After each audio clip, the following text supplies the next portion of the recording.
semuanya, kenalkan nama saya Dana Mulyana dengan NIM di 0529678862 dari Prodi Sistem Informasi UPBJJ Jakarta. Video ini saya buat untuk memenuhi tugas satu mata kuliah praktek basis data. Dalam video ini, saya akan mendemonstrasikan langkah-langkah pembuatan Entity Relationship Diagram atau bisa disebut ERD berdasarkan studi kasus yang diberikan. Dan saya akan menggunakan software Jet Graphic Editor. Oke, mungkin kita langsung aja. Oke, kita langsung aja di studi kasusnya. Sekarang kita akan membuat studi kasusnya adalah pada sebuah perguruan tinggi, mahasiswa akan mengambil mata kuliah yang ditawarkan. Setiap mahasiswa dapat mengambil minimal satu mata kuliah, namun dapat mengambil beberapa mata kuliah dalam satu semester. Setiap mata kuliah hanya bisa diajar oleh satu orang dosen, dan setiap dosen dapat mengajar minimal satu mata kuliah. Nah, dari studi kasus ini, kita akan mengidentifikasi untuk pertama kali, mengidentifikasi dan menetapkan seluruh entity yang terkait. Oke, seluruh entity yang terkait itu diantaranya adalah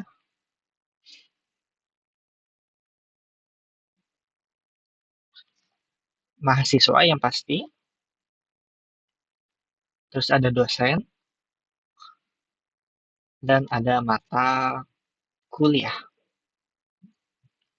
Ini adalah identifikasi dari entitas yang dibutuhkan.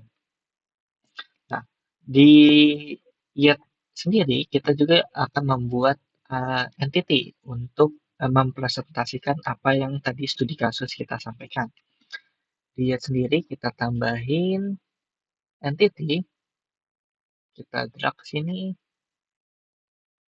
Oke, kita kasih nama mahasiswa. Di sini terus ada dosen, ada mata kuliah. Kita rapikan.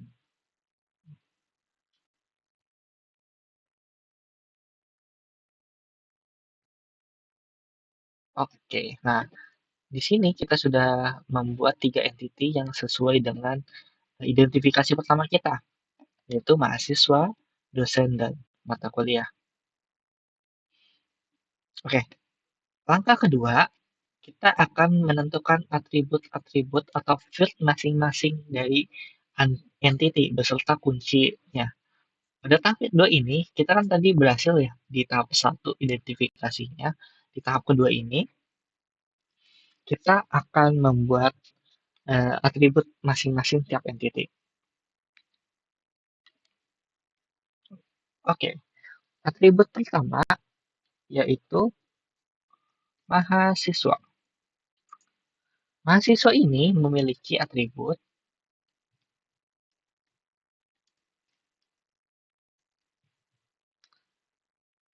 adalah NIM, terus ada nama mahasiswa, dan oke, kita dua itu aja dulu. Terus mahasiswa. Terus untuk dosen itu memiliki atribut seperti kode mata kuliah, terus nama dosen, nama, dan nama mata kuliah.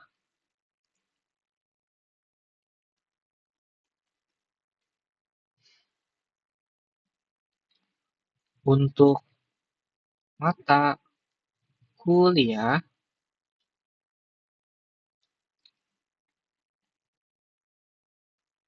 atribut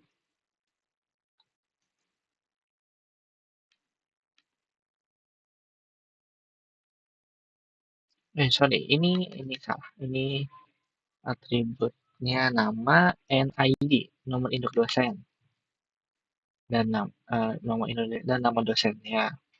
Untuk mata kuliah itu memiliki kode kode mata kuliah dan nama mata kuliah.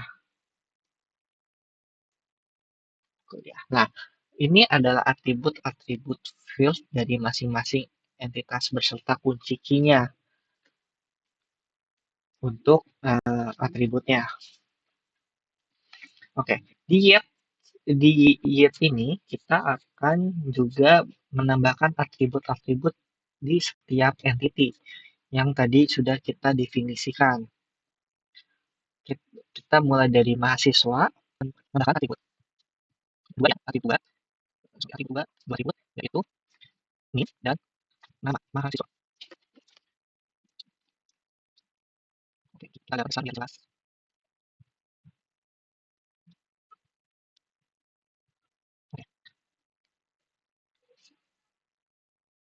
Oke, kita punya dua atribut untuk ini, dan atribut ini akan kita koneksikan.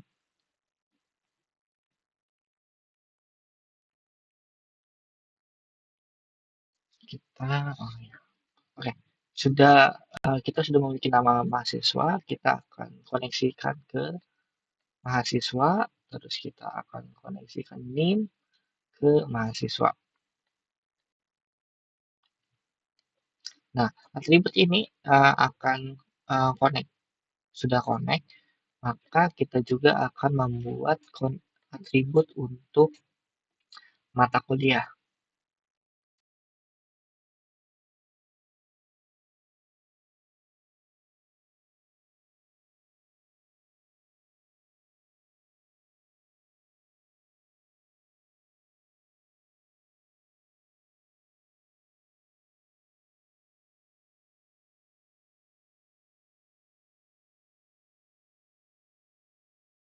Oke, mata kuliah mahasiswa udah ada atributnya, kita akan membuat atribut untuk dosen.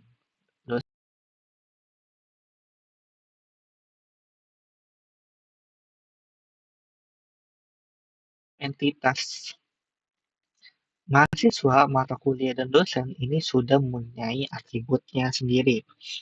Itu kita akan lanjut ke berikutnya. Kita akan mengidentifikasi dan menetapkan seluruh himpunan relasi di antara himpunan entity yang ada beserta kunci tamunya atau foreign key-nya. Di sini aku udah siapkan tabel entity, ada mahasiswa, mata kuliah, dosen di sisi atas dan sisi bawah ya, sisi pinggir. Oke. Untuk mahasiswa ke mata kuliah itu adalah entitinya adalah meregistrasikan. Jadi, mahasiswa ke mata kuliah itu adalah meregistrasikan.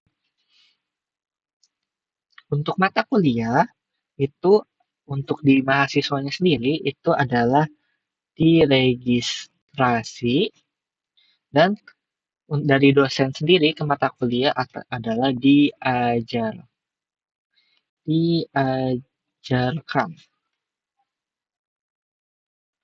Oke. Untuk dari dosen, itu punya relasi ke mata kuliah, yaitu mengajar. Nah, jadi himpunan entity ini mempunyai relasi-relasi seperti berikut. Mahasiswa meregistrasikan mata kuliah. Mata kuliah itu diregistrasikan ke mahasiswa. Mata kuliah juga diajarkan oleh dosen. Dosen itu mengajar mata kuliah. Nah, seperti itu cara bacanya. Oke, kita langsung lanjut ke langkah keempat, yaitu kita akan menentukan derajat untuk setiap himpunan relasi. Cara menentukan derajatnya adalah seperti yang tadi di nomor 3, kita akan registrasikan setiap himpunan-himpunan kuncinya itu di YET, yaitu dengan menambahkan relationship. Di sini kita tambahin relationship, kita kita rapihin dulu,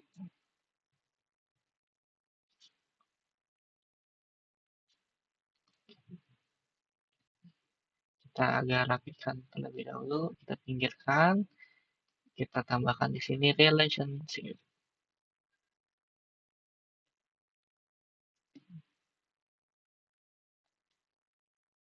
Oke, di sini kita akan merelasikan, yaitu meregistrasikan, karena mahasiswa meregistrasikan mata kuliah. Meregistrasi. Meregistrasi. Terus kita sambungkan.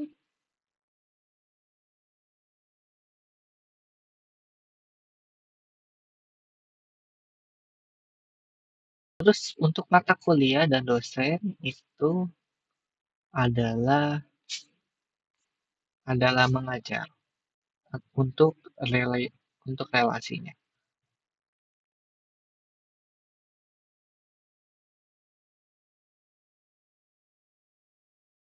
Oke, di tahap 4 ini kita sudah merelasikan setiap entity yang ada.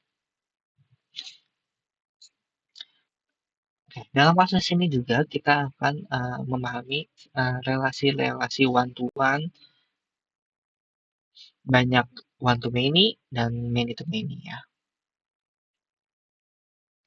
Dalam kasus ini, ada dua skenario dalam kasus ini, yaitu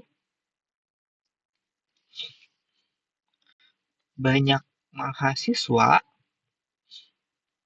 meregistrasi banyak mata kuliah. Berarti ini apa tandanya? Many to many.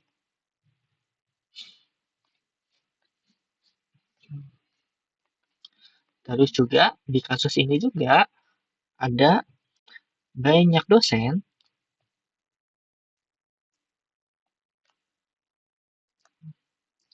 mengajar minimal satu mata kuliah. Ya, jadi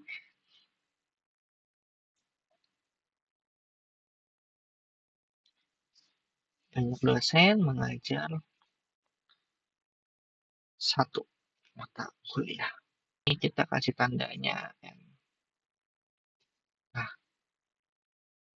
seperti itu. Jadi ada dua kasus nih, ada dua kasus dalam menentukan relasi antara contoh kasus tersebut. Maka hasilnya untuk di graf YIT ini, graf YLD ini, kita akan membuat relasi seperti berikut.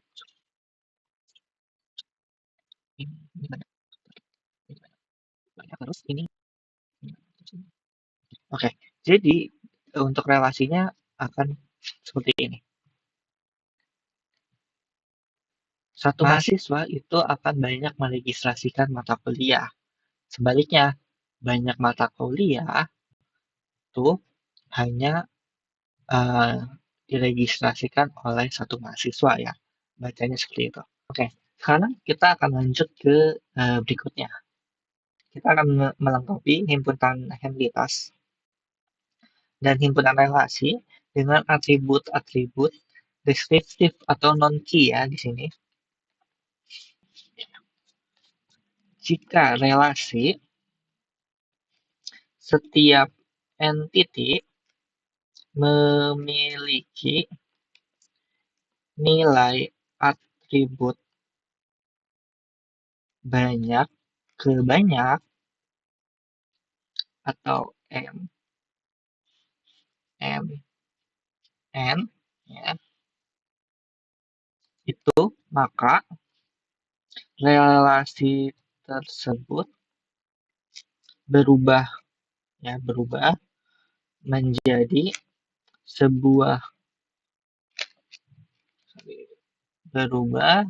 sebuah entity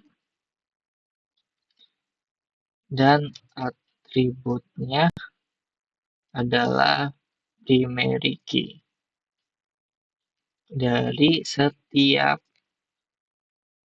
entity yang terhubung. Oke. Contoh kasusnya di sini,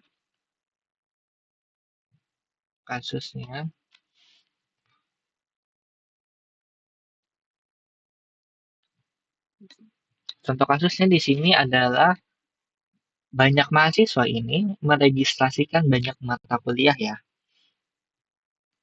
Maka kita di sini akan membuat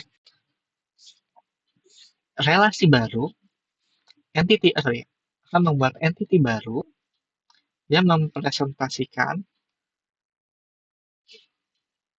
primary key di setiap elemen mahasiswa dan setiap elemen mata kuliah. Jadi, kita akan mengubah bagian sini. Di bagian sini, kita akan pinggirkan, kita akan jauhkan, dan kita akan mengubah bagian sini. Di sini kita tetap akan meregistrasikan untuk dari segi mahasiswa, tapi di sini kita akan mendelete ya hubungan dari mata kuliah. Kita akan membuat baru hubungan, yaitu diregistrasi.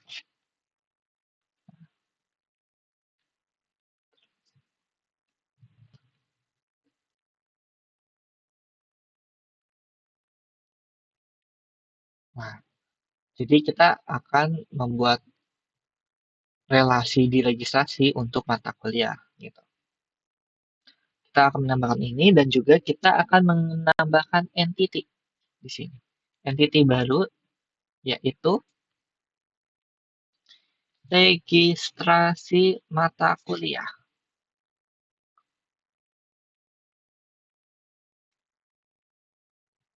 Oke, nah di sini.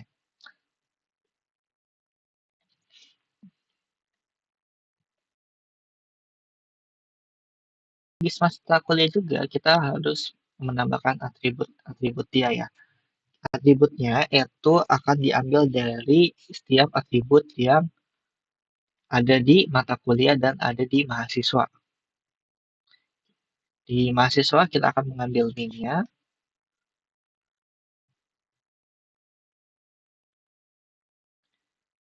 Di mata kuliahnya kita akan menambahkan kode MK-nya. Jadi ini adalah primary key-nya dari setiap entity mata kuliah dan ini adalah primary key dari entity mahasiswa. Oke. Nah, dari relasi sendiri kita akan membuat ini jadi banyak. Kita akan membuat ini jadi banyak dan ini juga jadi banyak.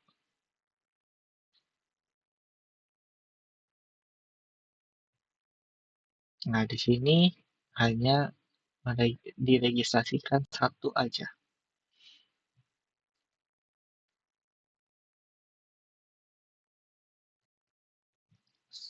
Satu. Maka dari dari satu kasus tadi, kita memiliki 3 entitas utama, yaitu mahasiswa, mata kuliah, dan dosen. Dan juga kita mempunyai satu entitas pendukung, asosiatif, yaitu registrasi mata kuliah yang untuk memecahkan many to many itu. Dan ini adalah keseluruhan dari diagram yang kita tadi buat.